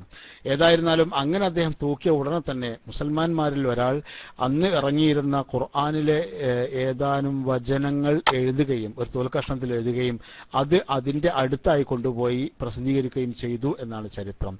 ഉടനെ തന്നെ ലബീദ് ഇബ്നു റബീഅ റളിയല്ലാഹു അൻഹു അവിടെ ചെല്ലുകയും അത് വായിച്ചു നോക്കുകയും ചെയ്തു. അപ്പോൾ തന്നെ അദ്ദേഹം താൻ എഴുതിയത് പിൻവലിച്ച് അതുമായി മടങ്ങിപ്പോരുക ചെയ്തത്. കാരണം താൻ എഴുതിയാൽ എങ്ങനെ എഴുതിയാലും എത്ര ശ്രമിച്ചെഴുതിയാൽ അത് ഇവിടെ പ്രദർശിപ്പിക്കപ്പെട്ടിരിക്കുന്ന അല്ലെങ്കിൽ പ്രസിദ്ധീകരിക്കപ്പെട്ടിരിക്കുന്ന ഈ ഖുർആനിക വചനങ്ങളുടെ ആശയ സമ്പന്നതയോടോ സാഹിത്യ ഭംഗിയോടോ ഒന്നും കിടപിടിക്കുന്നതാവില്ല തന്നെ എന്ന് അദ്ദേഹം ഉറച്ച് വിശ്വസിച്ചിരുന്നു എന്നാണ്. അങ്ങനെ അദ്ദേഹം ഏതായിരുന്നാലും അദ്ദേഹം ജീവിതത്തിന്റെ അവസാന കാലത്ത് ഇസ്ലാം മതം സ്വീകരിക്കുകയുണ്ടായി. അമുൽ വുഫൂദിലാണ് അദ്ദേഹം ഇസ്ലാം മതം സ്വീകരിച്ചതെന്ന അഭിപ്രായമുണ്ട്. എന്തായിരുന്നാലും ഇസ്ലാം മതം സ്വീകരിച്ചതിന് ശേഷം പിന്നെ മറ്റു പ്രധാനപ്പെട്ട പല കവികൾക്കും സംഭവിച്ചതുപോലെ, അതായത് അവർ ഖുർആനിന്റെ തണലിലേക്കാണ് വന്നു നിൽക്കുന്നത്. അവർ വലിയൊരു സാഹിത്യ ലോകം സൃഷ്ടിച്ചുകൊണ്ടാണ് വന്നിരിക്കുന്നത്. പക്ഷേ ആ സാഹിത്യ ലോകത്തിൽ നിന്ന് അവർ വന്നു നിൽക്കുന്നത് സാഹിത്യങ്ങളുടെ സാഹിത്യമായ വിശുദ്ധ ഖുർആന്റെ മുമ്പിലാണ്. വിശുദ്ധ ഖുർആനിന്റെ മുമ്പിലേക്ക് സത്യസാക്ഷ്യം ചൊല്ലി എത്തിച്ചേരുന്നതോടുകൂടെ ഈ കവികൾക്കൊക്കെ എന്താ സംഭവിക്കുന്നതെന്ന് പറഞ്ഞാൽ, അത് നമ്മൾ ഒരു കവിയുടെ കാര്യത്തിൽ മാത്രമല്ല, എല്ലാ കവികളുടെയും. അബ്ദുല്ലാഹ് ഇബ്നു റവാഹ റളിയല്ലാഹു അൻഹു പ്രധാനപ്പെട്ട കവിയായിരുന്നു. കഅബ് ഇബ്നു സുഹൈർ റളിയല്ലാഹു അൻഹു നമുക്ക് എല്ലാവർക്കും അറിയാവുന്ന കവിയാണ്. അദ്ദേഹത്തിനൊക്കെ സംഭവിച്ച പോലെ തന്നെയാണ് ലബീദിനും സംഭവിച്ചത് എന്നാണ്. അറേബ്യയെ ഒരു കാലത്ത് വിറവിറപ്പിച്ച അല്ലെങ്കിൽ വിജൃംഭിപ്പിച്ച കവിയായിരുന്ന ലബീദ് ഇബ്നു റബീഅ ഖുർആനിന്റെ തണലിലേക്ക് ഇസ്ലാമിലേക്ക് വന്നതിനു ശേഷം പിന്നീട് അദ്ദേഹം കവിതകൾ പറഞ്ഞിട്ടില്ല, എഴുതിയിട്ടില്ല. അദ്ദേഹത്തിന് അത്തരമൊരു മനസ്ഥിതി ഉണ്ടായിട്ടില്ല. അങ്ങനെ ഒരു മനസ്ഥിതി, കവിത എന്ന് പറയുന്നത് ഖുർആനിനേക്കാൾ മികച്ച ഒന്നാണ് എന്ന് തോന്നുന്ന ഒരു സാഹചര്യം അദ്ദേഹത്തിന്റെ ജീവിതത്തിൽ ഉണ്ടായില്ല എന്നാണ് പറയുന്നത്. അവസാനം അദ്ദേഹം ചില ചരിത്രകാരന്മാർക്ക് അദ്ദേഹം വെറും 2 വരി കവിത മാത്രമേ പിന്നീട് പറയുകയുണ്ടായിട്ടുള്ളൂ. അതിതാണ് മഅതബൽ മർഅൽ കരീമ കനഫ്സിഹി വൽ മർഉ യുസ്ലിഹുൽ ഖരീനു സ്വാലിഹു തുടങ്ങിയ കവികളാണ്. അല്ലെങ്കിൽ അൽഹംദുലില്ലാഹി ഇദ് ലം യഅതിനി അജലി ഹത്തക്തസൈതു മിനൽ ഇസ്ലാമി സുർബാല. ഈ കവിതകൾ ഏതോ ആയിരുന്നു അദ്ദേഹം അവതരിപ്പിച്ചത് എന്നാണ് പറയുന്നത്. എന്തായിരുന്നാലും അദ്ദേഹം പിൽക്കാലത്ത് കവിതകളെക്കാൾ വലിയ സാഹിത്യ വികാരമായി കൊണ്ടു നടന്ന ഖുർആനെ തന്നെയായിരുന്നു എന്നാണ്. 2ാം ഖലീഫ ഉമർ ഖത്താബ് റളിയല്ലാഹു തആല അൻഹു ഒരിക്കൽ അദ്ദേഹത്തെ തന്റെ മുമ്പിൽ വിളിച്ചു വരുത്തുകയും അദ്ദേഹത്തോട് മനോഹരമായ ഒരു കവിത ആലപിക്കാൻ ആവശ്യപ്പെടുകയും ചെയ്തു എന്നാണ്. അങ്ങനെ വളരെ ജിജ്ഞാസയോടുകൂടെ സാഗൂദം ഖലീഫ ഉമർ റളിയല്ലാഹു അൻഹു അദ്ദേഹത്തിന്റെ ഒപ്പമുണ്ടായിരുന്ന മറ്റു സഹാബിവരന്മാരുമെല്ലാം ലബീദിന്റെ ചുണ്ടിൽ കണ്ണും കാതും നട്ടിരിക്കുന്ന സന്ദർഭത്തിൽ അദ്ദേഹത്തിന്റെ വായിൽ നിന്ന് വന്നത് പരിശുദ്ധമായ സൂറത്തുൽ ബഖറയിലെ സൂക്തങ്ങളായിരുന്നു എന്നാണ്. അപ്പോൾ അത്ഭുതത്തോടെയും ആശ്ചര്യത്തോടെയും ഉമർ റളിയല്ലാഹു അൻഹു നോക്കിയപ്പോൾ അദ്ദേഹം പറഞ്ഞു അത്രേ, കവിതകൾ ഇതാണ് ശരിയായ സാഹിത്യം എന്ന് പറയുകയുണ്ടായി എന്നാണ്. അന്ന് അദ്ദേഹത്തിന് പെൻഷൻ ഉണ്ടായിരുന്നു. ആ പെൻഷൻ പിന്നീട് അദ്ദേഹത്തിന് ഇതിന്റെ പേരിൽ ഉമർ റളിയല്ലാഹു അൻഹു വർദ്ധിപ്പിച്ചു കൊടുക്കുകയുണ്ടായി എന്ന് ചരിത്രങ്ങൾ നമുക്ക് കാണാൻ കഴിയും. 2000 ദിർഹമായിരുന്നു അദ്ദേഹത്തിനുണ്ടായിരുന്ന പെൻഷൻ തുക. ഈ ഒരു നിലപാടിന്റെ പേരിൽ മാത്രം 500 ദിർഹം അദ്ദേഹത്തിന് വർദ്ധിപ്പിച്ചു കൊടുത്തു എന്നാണ്. പിന്നീട് മുആവിയ റളിയല്ലാഹു അൻഹുവിന്റെ കാലഘട്ടത്തിൽ അദ്ദേഹം അത് കുറക്കാൻ ശ്രമിച്ചു എന്നും കുറക്കുകയാണ് എന്നും നിങ്ങൾക്ക് 2000 തന്നെ മതി എന്നും മുആവിയ വാശി പിടിച്ചു എന്നും അത് അദ്ദേഹം പറഞ്ഞു വല്ലാതെ വിഷമിച്ചു എന്നും അദ്ദേഹം മുആവിയ റളിയല്ലാഹു അൻഹുവിനോട് പറഞ്ഞു അത്രേ, നിങ്ങളുടെ 2000 എനിക്ക് വേണ്ട, ഖലീഫ അധികരിപ്പിച്ച 500 എനിക്ക് വേണ്ട, ഞാൻ അതിനു മുമ്പേ മരിക്കുകയാണ് എന്ന് അദ്ദേഹം പറഞ്ഞു വെച്ചു. എന്തായിരുന്നാലും ആ പ്രാവശ്യത്തെ അദ്ദേഹത്തെ അലവൻസ് അദ്ദേഹത്തിന്റെ കയ്യിൽ വരുന്നതിന് മുമ്പായി അദ്ദേഹം ഹിജ്റ 41 AD 661 എന്നാണ് ചരിത്രം പറയുന്നത് അദ്ദേഹം മരണപ്പെടുകയായിരുന്നു. ഇതായിരുന്നു ഒരു സംഭവം എന്ന് പറയുന്നത്. മറ്റൊരു സംഭവം എന്ന് പറയുന്നത് അബ്ദുല്ലാഹ് ഇബ്നുൽ മുഖഫ എന്ന് പറയുന്ന മറ്റൊരാളായിരുന്നു. അവർ സത്യത്തിൽ അമവി കാലഘട്ടത്തിന്റെ അവസാനത്തിൽ, അബ്ബാസികളുടെ ആദ്യ കാലഘട്ടത്തിൽ ജീവിച്ചിരുന്ന ഒരാളായിരുന്നു. അദ്ദേഹം പേർഷ്യയിലാണ് ജീവിച്ചിരുന്നത്. ശരിക്കും അദ്ദേഹം ബസ്രയിലാണ് അദ്ദേഹം ജീവിച്ചിരുന്നത്. അദ്ദേഹം വലിയ സാഹിത്യകാരനായിരുന്നു. അദ്ദേഹം പേർഷ്യൻ വംശജനായിരുന്നു. സത്യത്തിൽ പേർഷ്യൻ ഗ്രീക്ക് മുതൽ ഇന്ത്യൻ സാഹിത്യം വരെയുള്ള ഖലീലുദ്ദീൻ ദിബ്നെയൊക്കെ പേർഷ്യൻ ലാംഗ്വേജിൽ നിന്ന് ഇന്ത്യൻ അറബിയിലേക്ക് പരിഭാഷപ്പെടുത്തിയ അബ്ദുല്ലാഹിൽ മുഖഫ ആണ്. അരിസ്റ്റോട്ടിലിന്റെ പ്രധാനമായും നമ്മൾ മന്തിക്കിന്റെ ഗ്രന്ഥങ്ങളൊക്കെ അരിസ്റ്റോട്ടിലിന്റെ മന്തിക്കിന്റെ കിതാബുകളൊക്കെ പലതും പരിഭാഷപ്പെടുത്തിയത് അബ്ദുല്ലാഹിൽ മുഖഫ ആണ് എന്ന് പറയാനുണ്ട്. അദ്ദേഹം ഒരിക്കൽ മുസ്ലിം ആകുന്നതിന് മുമ്പ് ജീവിതത്തിൽ അദ്ദേഹത്തിന് ഇസ്ലാം ആകാനുള്ള ഭാഗ്യം ഉണ്ടായി എന്നാണ്. പിൽക്കാലത്ത് മരണത്തിന് മുമ്പ് അദ്ദേഹത്തെ സംബന്ധിച്ച് ചില ആശങ്കകളൊക്കെ ഉണ്ടായതായി ചരിത്രങ്ങൾ പറയുന്നുണ്ട്. അതൊന്നും നമ്മുടെ വിഷയമല്ല. ഞാൻ പറഞ്ഞുകൊണ്ട് അദ്ദേഹം ഒരു 6 മാസത്തെ സമയമെടുത്തുകൊണ്ട് തന്നെ ഖുർആന് സമാനമായ ഒരു അധ്യായം എങ്കിലും രചിക്കാനുള്ള ശ്രമം നടത്തിയെന്നും അതിൽ അദ്ദേഹം പരാജയപ്പെട്ടു എന്നാണ്. പിന്നെ ഇത്തരത്തിലുള്ള ഒരു നീക്കം നടത്താൻ ആർക്കും ധൈര്യം വന്നതായി. കാരണം എന്തെന്നാൽ ഒരു വാക്കിന്റെയോ ഒരു വാചകത്തിന്റെയോ പിന്നാലെ മാത്രം കാര്യങ്ങൾ പരിശോധിച്ച് ചികഞ്ഞ് നാം പോവുകയാണ് എങ്കിൽ നമ്മെ അതിശയിപ്പിക്കുന്ന, നമ്മെ അന്ധിപ്പിച്ചു പോകുന്ന വിധത്തിലുള്ള അത്ഭുതങ്ങളാണ് വിശുദ്ധ ഖുർആനിലെ ഓരോ വാക്കും വാചകവും ഉൾക്കൊള്ളുന്നത്. അതുകൊണ്ട് തന്നെ അതിലെ സാഹിത്യം, അതിലെ ആശയ സമഗ്രത, ഇതെല്ലാം ഉൾക്കൊള്ളുന്ന ക്രമത്തിലുള്ള ഒരു ശക്തി നമ്മുടെ രചനകൾക്ക് നൽകാൻ നമുക്ക് കഴിയില്ല എന്നാണ് ഇതിൽ നിന്നെല്ലാം മനസ്സിലാകുന്നത്. അപ്പൊ അതുകൊണ്ട് തന്നെ പരിശുദ്ധ ഖുർആനിന്റെ അമാനുഷികതയെ ഏറ്റവും പ്രധാനപ്പെട്ട വിഷയം എന്ന് പറയുന്നത് അത് ഉന്നയിക്കുന്ന, അത് ജനങ്ങളുടെ മുമ്പിൽ നടത്തുന്ന അതിന്റെ വെല്ലുവിളിയാണ്. ആ വെല്ലുവിളിയാണെങ്കിലോ ലോകത്തെ സംബന്ധിച്ചിടത്തോളം അറബ് ശാസ്ത്രത്തിലെ, സാഹിത്യത്തിലെ മുടിചൂടാ മന്നന്മാരുടെ കാലത്ത് 4 or 5 പ്രാവശ്യം ആവർത്തിക്കുകയുണ്ടായി. നേരെ ചൊവ്വെ തന്നെ ആവർത്തിക്കുകയുണ്ടായി.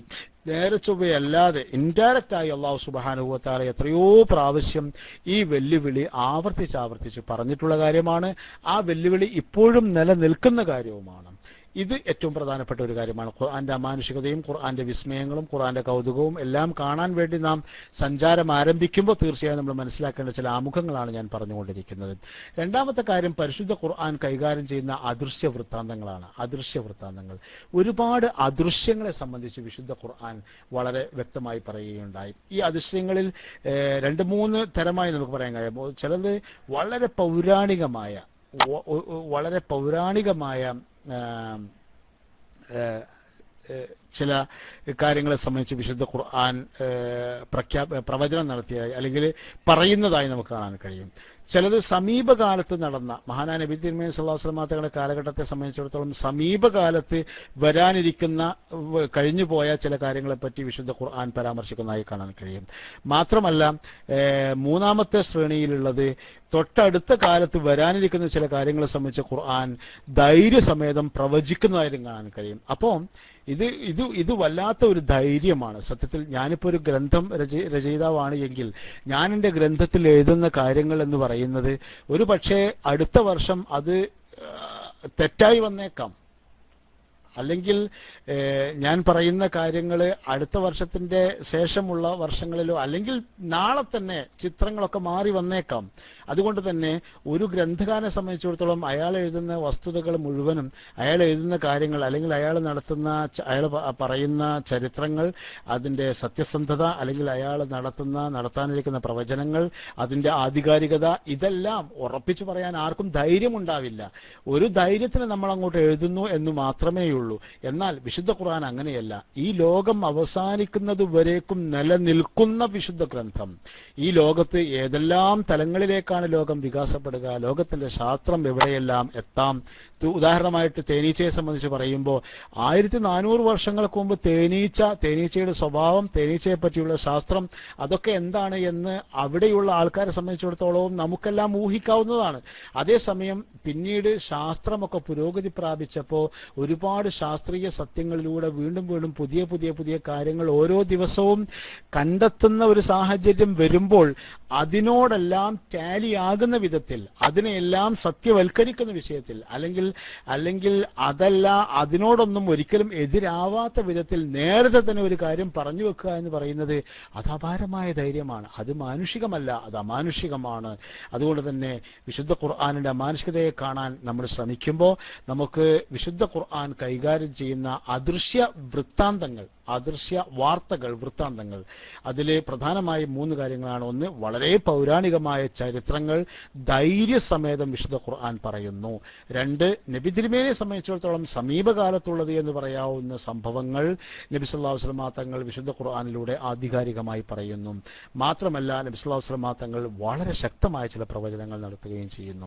ഇത് മനസ്സിലാക്കുമ്പോൾ നമ്മൾ മനസ്സിലാക്കേണ്ടത്, നമ്മൾ പലപ്പോഴും പറയാറുണ്ട് ജാഹിലിയ കാലഘട്ടം എന്ന് പറഞ്ഞാൽ ഒന്നും അറിയാത്ത ആൾക്കാർ ജീവിക്കുന്ന ഒരു കാലമാണ് എന്നാണ് നമ്മൾ പലപ്പോഴും മനസ്സിലാക്കിയിരിക്കുന്നത്. അങ്ങനെയല്ല. ജാഹിലിയത്ത് എന്ന് പറഞ്ഞാൽ ഒന്നും അറിയാത്ത കാടന്മാരായ കട്ടറബികൾ ജീവിക്കുന്നു എന്നല്ല അതിനർത്ഥം. മറിച്ച് അവർക്ക് അറിവുകളുണ്ട്, അവർക്ക് അവരുടേതായ അറിവുകളുണ്ട്. ഏതൊരു സമൂഹത്തെ സംബന്ധിച്ചിടത്തോളം അവർക്ക് നാട്ടറിവുകൾ ഉണ്ടാവും, അവർക്കിടയിൽ ചൊല്ലുകളുണ്ടാവും, വാമൊഴികളുണ്ടാവും, വരമൊഴികളുണ്ടാവും, അതുപോലെ തന്നെ അത്തരത്തിൽ ഒരുപാട് സംഭവങ്ങൾ ഉണ്ടാവും. ഇതെല്ലാം ആയിരിക്കും അവരുടെ ശാസ്ത്രം, അവരുടെ അറിവ് എന്ന് പറയുന്നത്. അത് അവരവരുടെ തലമുറകളിലേക്ക് പകർന്നു കൊടുക്കുകയും അതുപോലെ തന്നെ അവര് പഠിപ്പിക്കുകയും അത് വികസിപ്പിക്കുവാൻ ശ്രമിക്കുകയൊക്കെ ചെയ്യുന്ന അറിവുകളായിരിക്കും.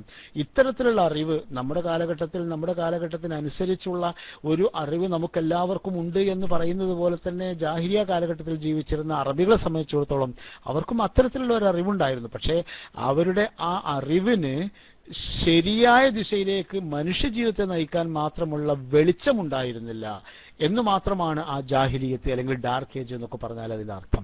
അതുകൊണ്ട് തന്നെ മഹാനായ നബി തിരുമേനി സല്ലല്ലാഹു അലൈഹി വസല്ലം തങ്ങൾ വിശുദ്ധ ഖുർആനിലൂടെ ഒരു അദൃശ്യ വൃത്താന്തം പറയുമ്പോൾ ഇത് പറയുന്നത് അറേബ്യയുടെ അറിവിനെ ചോദ്യം ചെയ്യുന്നതോ അല്ലെങ്കിൽ അറേബ്യയുടെ അറിവ് എതിർ ചോദ്യം ചോദിക്കാവുന്നതോ ആകാൻ പാടില്ലാത്തതാണ്. പക്ഷേ നബി തിരുമേനി സല്ലല്ലാഹു അലൈഹി വസല്ലം തങ്ങൾ അത്തരത്തിലുള്ള നോക്കങ്ങളൊന്നും നോക്കാതെ അള്ളാഹുവിൽ നിന്ന് എന്താണോ വരുന്നത് അത് അങ്ങനെ തന്നെ ജനങ്ങളുടെ മുമ്പിൽ ധൈര്യസമേതം പറയുന്നതായി നമുക്ക് കാണാൻ കഴിയാം. മഹാനായ നബി തിരുമേനി സല്ലല്ലാഹു അലൈഹി വസല്ലം തങ്ങൾ എന്നാൽ പിന്നെ ചില ആൾക്കാരൊക്കെ പലപ്പോഴും ചോദിക്കും, എന്നാൽ നബിക്കും ഇത്തരത്തിലുള്ള ചില അറിവുകളൊക്കെ ഉണ്ടായിരുന്നു. ഒരു മക്കക്കാരൻ എന്ന അർത്ഥത്തിൽ മക്കയിലുള്ള ഒരു അറിവ് നബിക്കും ഉണ്ടായിരുന്നു. മക്കയിലെ സാമൂഹ്യതയിൽ നിന്ന് നബി പഠിച്ച ചില പാഠങ്ങൾ ഉണ്ടായിരുന്നു. അതിനൊക്കെ ആധാരമാക്കി നബി തട്ടിവിട്ടതാണ് എന്ന് പറഞ്ഞുകൂടെ? അങ്ങനെ പറയാൻ കഴിയില്ല. കാരണം എന്തെന്നാൽ വിശുദ്ധ ഖുർആൻ പരാമർശിച്ചിരിക്കുന്ന ഈ വിഷയങ്ങൾ അങ്ങനെ ഒരാൾക്ക്, ഒരു ശരാശരി സാധാരണ മക്കക്കാരന് ഒരിക്കലും തന്നെ അറിയാൻ കഴിയുന്ന റേഞ്ചിലുള്ള വിവരങ്ങളായിരുന്നില്ല എന്നാണ്. ഉദാഹരണമായിട്ട് ഒന്നാമത്, മഹാനായ റസൂൽ കരീം സല്ലല്ലാഹു അലൈഹി വസല്ലം തങ്ങൾ അവർക്ക് ഓതിക്കൊടുത്ത പരിശുദ്ധമായ കലാമിൽ മഹാനായ ഹസ്രത്ത് നൂഹ് നബി അലൈഹി സ്വലാത്തു വസ്സലാമിനെ സംബന്ധിച്ചുള്ള ചരിത്രങ്ങൾ ഉണ്ടായിരുന്നു. വളരെ വിശദമായ ചരിത്രങ്ങൾ. ഈ വിശദമായ ചരിത്രങ്ങൾ എന്ന് പറഞ്ഞാൽ ഇപ്പോൾ സൂറത്ത് ഹൂദിൽ ഒക്കെ അല്ലാഹു സുബ്ഹാനഹു വ തആല വളരെ വ്യക്തമായി പറയുന്നുണ്ട്. അതുപോലെ തന്നെ പല സൂറത്തുകളുടെയും പല ഭാഗങ്ങളിലും വിശുദ്ധ ഖുർആൻ ഒരുപാട് പ്രാവശ്യം ആവർത്തിച്ചു പറഞ്ഞ ചരിത്രങ്ങളിൽ ഒന്നാണല്ലോ നൂഹ് നബി അലൈഹി ഇസ്ലാമിന്റെ ചരിത്രം. ഇതിൽ നൂഹ് നബി അലൈഹി ഇസ്ലാം വരുന്നു. നൂഹ് നബി അലൈഹി ഇസ്ലാമിന്റെ പ്രായത്തെ സംബന്ധിച്ച്, അദ്ദേഹത്തിന്റെ പ്രബോധന ദൗത്യങ്ങളെ സംബന്ധിച്ച്, ആ പ്രബോധന ദൗത്യത്തിൽ അദ്ദേഹം നേരിടേണ്ടി വന്ന പ്രയാസങ്ങളെ സംബന്ധിച്ച്, കപ്പൽ നിർമ്മിച്ചതിനെ സംബന്ധിച്ച്, ആ കപ്പൽ ചെന്നെത്തിയ സ്ഥലത്തെ സംബന്ധിച്ച്, ഇതിനെ സംബന്ധിച്ചെല്ലാം വളരെ വിശദമായ ഒരു കഥനമാണ് പരിശുദ്ധ ഖുർആൻ നടത്തുന്നത്.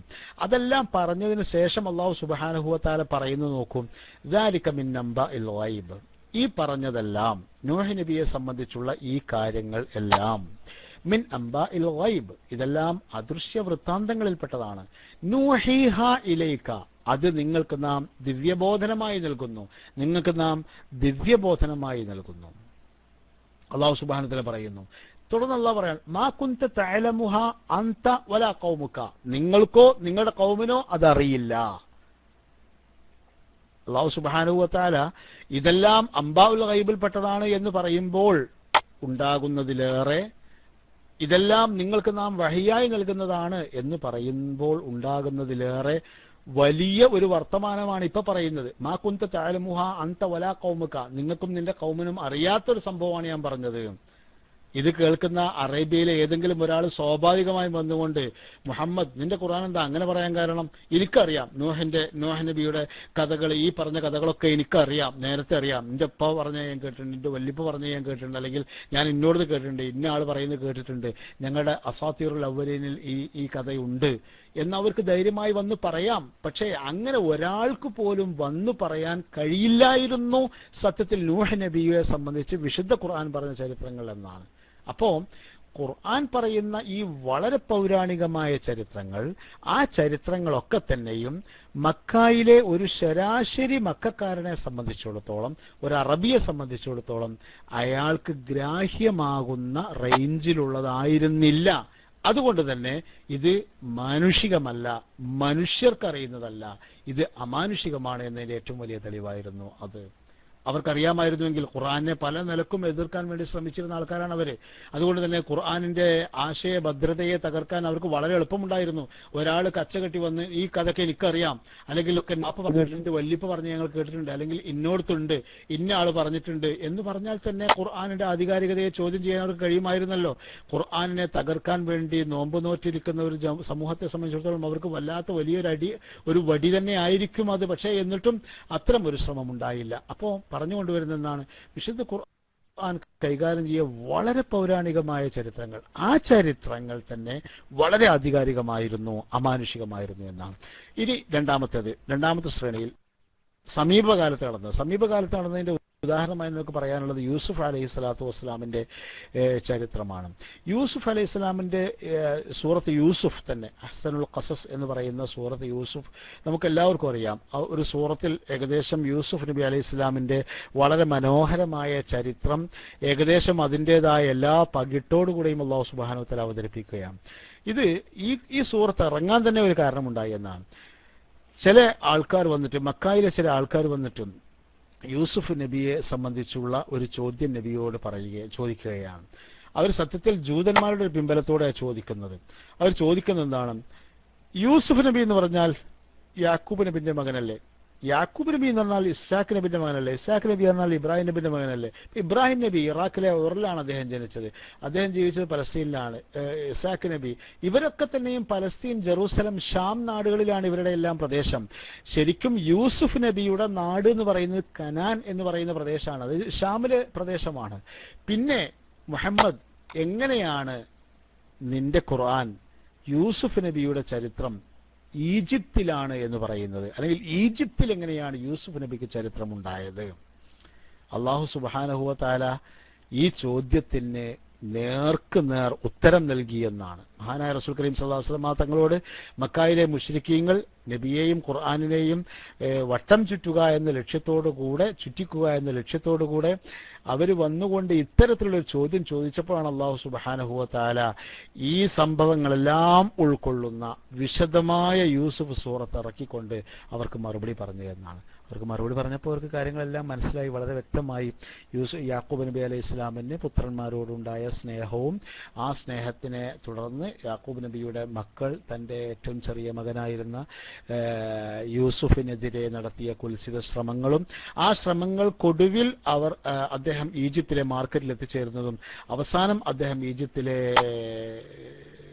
രാജാവായിത്തീരുന്നതും ഭരണാധികാരിയായിത്തീരുന്നതും എല്ലാ കാര്യങ്ങളും അങ്ങനെ തന്നെയാണ്. അപ്പോൾ രണ്ട് കാര്യങ്ങൾ, ആ പ്രവചനങ്ങൾ നിങ്ങൾ ആലോചിച്ച് നോക്കൂ. ഈ നൂഹ് നബി അലൈഹി ഇസ്ലാമിനെ സംബന്ധിച്ച് പറഞ്ഞ കാര്യങ്ങൾ അല്ലാഹു സുബ്ഹാനഹു വ തആല അരക്കിട്ടുറപ്പിച്ച് പറയുകയാണ്. മാ കുന്ത തഅലമുഹാ അൻത വലാ ഖൗമുക, സൂറത്ത് ഹൂദിൽ അല്ലാഹു സുബ്ഹാനഹു വ തആല പറയുകയാണ്, ഈ കാര്യം വഹയിലൂടെ നമ്മൾ നിങ്ങൾക്ക് പറഞ്ഞു തരുന്ന അദൃശ്യ വൃത്താന്തങ്ങൾ മാത്രമാണ്. ഇത് മക്കക്കാരനായ താങ്കൾക്കോ മക്കക്കാരായ താങ്കളുടെ നാട്ടുകാർക്കോ അറിയില്ല തന്നെ എന്ന് അല്ലാഹു തീർത്തു പറഞ്ഞുകൊണ്ട് അതിന്റെ ആധികാരികത, അതിന്റെ അമാനുഷിക സ്രോതസ്സിനെ അള്ളാഹു വ്യക്തമാക്കുന്നു. യൂസുഫ് നബി അലൈഹി ഇസ്ലാമിന്റെ ചരിത്രത്തിൽ സമീപകാല സംഭവങ്ങളെ സംബന്ധിച്ചും അള്ളാഹു സുബ്ഹാനഹു വ തആല അത്തരം പറയാം. അതൊക്കെ അവിടെ നിൽക്കട്ടെ.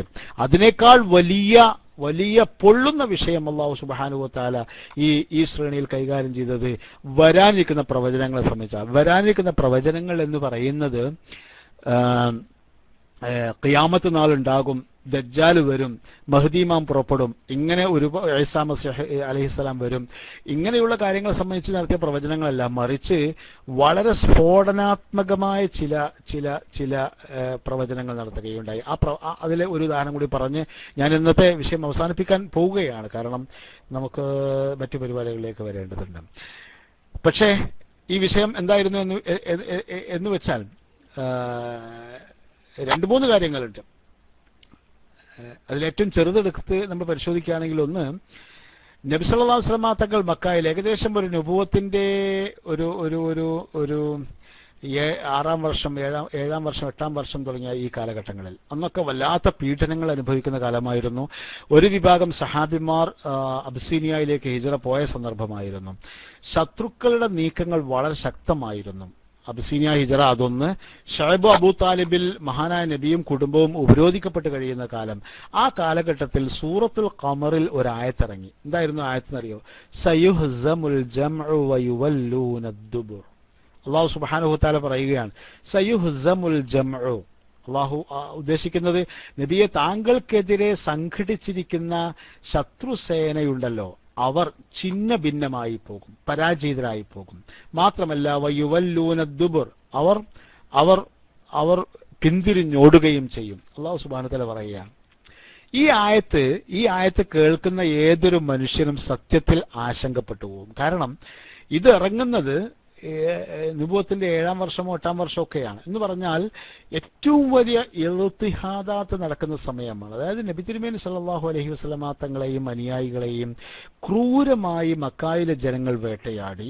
ആ വേട്ടയാടലുകളെ നേരിടാൻ കഴിയാത്തതിന്റെ പേരിൽ ചെങ്കടൽ കടന്ന് ആഫ്രിക്കയിലേക്ക് അനുയായികൾക്ക് പോകേണ്ട സാഹചര്യം വരെ വന്നു. ഒന്ന്. രണ്ടാമത്തേത്, അബൂ താലിബ് അടക്കമുള്ള മക്കയിലെ നേതാക്കന്മാരായ ബനു ഹാഷിമിലെയും ബനു മുത്തലിബിലെയും എല്ലാ ആൾക്കാരും നബിയെ പിന്തുണക്കുന്ന എല്ലാവരെയും മക്കയിൽ നിന്ന് ആട്ടിവിടുകയും തൊട്ടടുത്തൊരു മലഞ്ചെരുവിൽ അവർ ഉപരോധിക്കപ്പെടുകയും ചെയ്തൊരു കാലഘട്ടമായിരുന്നു.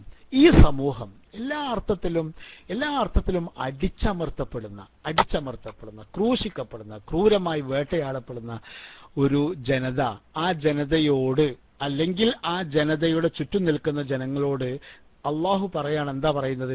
സയുഹ്സമുൽ ജംഉ വയുവല്ലൂനദ്ദുബുർ.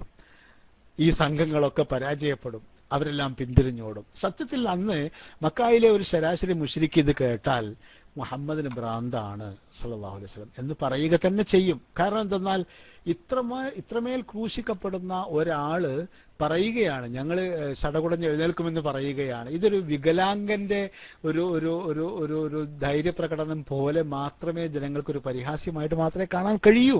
പക്ഷേ എന്താണെന്നറിയാമോ ഉണ്ടായെന്നറിയാമോ? ഏകദേശം 5 കൊല്ലങ്ങൾ കഴിയുമ്പോൾ അല്ലെങ്കിൽ 6 കൊല്ലങ്ങൾ കഴിയുമ്പോൾ ഈ ആയത്ത് ഒരിക്കൽ കൂടി അള്ളാഹുവിന്റെ റസൂലിന് ഇറങ്ങി. അതെവിടെയായിരുന്നു എന്നറിയാമോ? ഗസ്വത്ത് ബദറുൽ കുബ്ര എന്ന് പറയുന്ന ഇസ്ലാമിലെ ആദ്യത്തെ സായുധ സമരത്തിനിടയിലായിരുന്നു. അവിടെ നടന്നത് സത്യത്തിൽ അത് തന്നെയല്ലേ? 313 ആൾക്കാർ, ആയുധവും ആയോധന പാഠവും ഇല്ലാത്ത, ഒരു യുദ്ധത്തിന് വേണ്ടി ഇറങ്ങിയതല്ലാത്ത 313 ആൾക്കാർ, അവര് 1000-ഓളം വരുന്ന ഒരു യുദ്ധത്തിനുള്ള എല്ലാ ഒരുക്കങ്ങളോടും വന്ന ആൾക്കാരുടെ മുമ്പിലേക്കാണ് പോകുന്നത്. എന്നിട്ട് ആ 1000-ഓളം വരുന്ന ആൾക്കാർ എന്താ ചെയ്യുന്നത്? സയുഹ്സമുൽ ജംഉ വയുവല്ലൂനദ്ദുബുർ. അള്ളാഹ് പറഞ്ഞ 2 കാര്യങ്ങളും അവിടെ നടക്കുകയാണ്. ഇത് കണ്ടോ? അപ്പോ അള്ളാഹ് ഒരു ഷോർട്ട് ടൈമായ ഒരു പ്രവചനമാണ് ഈ ബദർ യുദ്ധത്തിന്റെ കാര്യത്തിൽ നടത്തിയത്.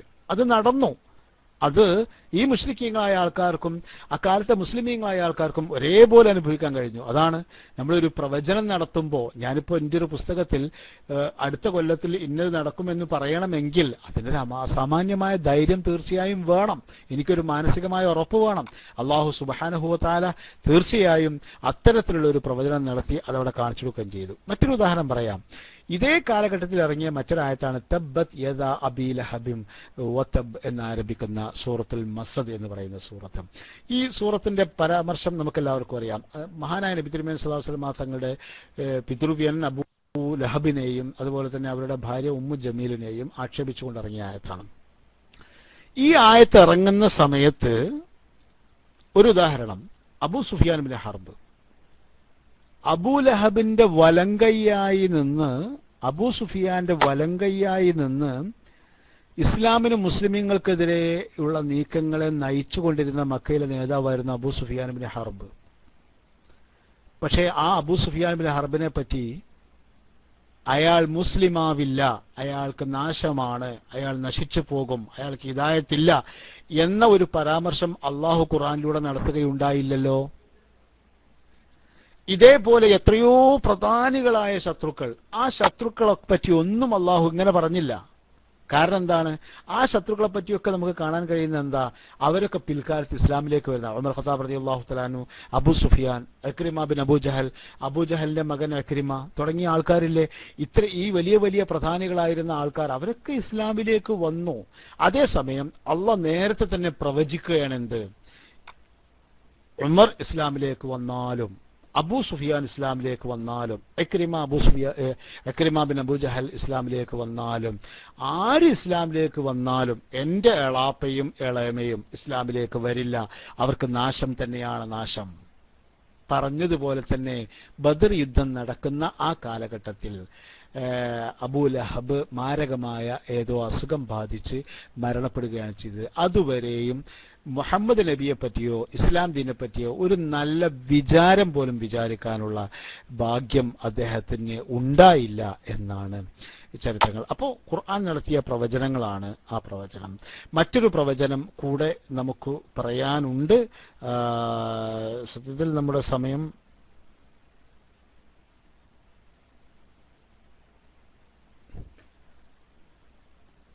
ഒരു മണിക്കൂറാവുകയാണ്. അടുത്ത പരിപാടി ഏതാണ് എന്ന് അറിയില്ല. അലവിക്കുട്ടി എത്തിയിട്ടുണ്ട്. എന്തായിരുന്നാലും മറ്റൊരു പ്രവചനം കൂടിയുണ്ട്. ആ പ്രവചനം പറഞ്ഞുകൊണ്ട് ഇൻഷാ അള്ളാ അടുത്ത ആഴ്ച നമുക്ക് ആരംഭിക്കാം. ഞാൻ ആമുഖം പറഞ്ഞു വരികയാണ്. ഇൻഷാ അള്ളാ നമുക്ക് 1-2 ക്ലാസ്സുകൾ കൊണ്ട് ആ ഒരു ചെറിയ ആമുഖം പറഞ്ഞുകൊണ്ടാണ് നമ്മുടെ കൗതുകങ്ങളിലേക്ക് വരേണ്ടത്. അതിനുള്ള തൗഫീക്ക് ഉണ്ടാകുമാറാവട്ടെ എന്ന് ആത്മാർത്ഥമായി പ്രാർത്ഥിച്ചുകൊണ്ടും അള്ളാഹു സുബ്ഹാനഹു വ തആല നാം പറഞ്ഞതിലും കേട്ടതിനെയും പഠിച്ചതിനെയും പഠിപ്പിച്ചതിനെയും എല്ലാം സ്വാലിഹായ അമലായി സ്വീകരിക്കുമാറാവട്ടെ എന്ന് പ്രാർത്ഥിച്ചുകൊണ്ടും അല്ലാഹു സുബ്ഹാനഹു വ തആല ദീനിനു വേണ്ടി ഇൽമിനു വേണ്ടി പ്രവർത്തിക്കുവാനും ജീവിക്കുവാനും നമുക്കെല്ലാവർക്കും ദീർഘായുസ്സും ആരോഗ്യവും സിഹത്തും ഖുവത്തും എല്ലാം പ്രദാനം ചെയ്യുമാറാവട്ടെ എന്ന് പ്രാർത്ഥിച്ചുകൊണ്ടും വആഖിറു ദഅവാനാ അൽഹംദുലില്ലാഹി റബ്ബിൽ ആലമീൻ. അസ്സലാമു അലൈക്കും വറഹ്മത്തുള്ളാഹി തആല വബറകാതുഹു.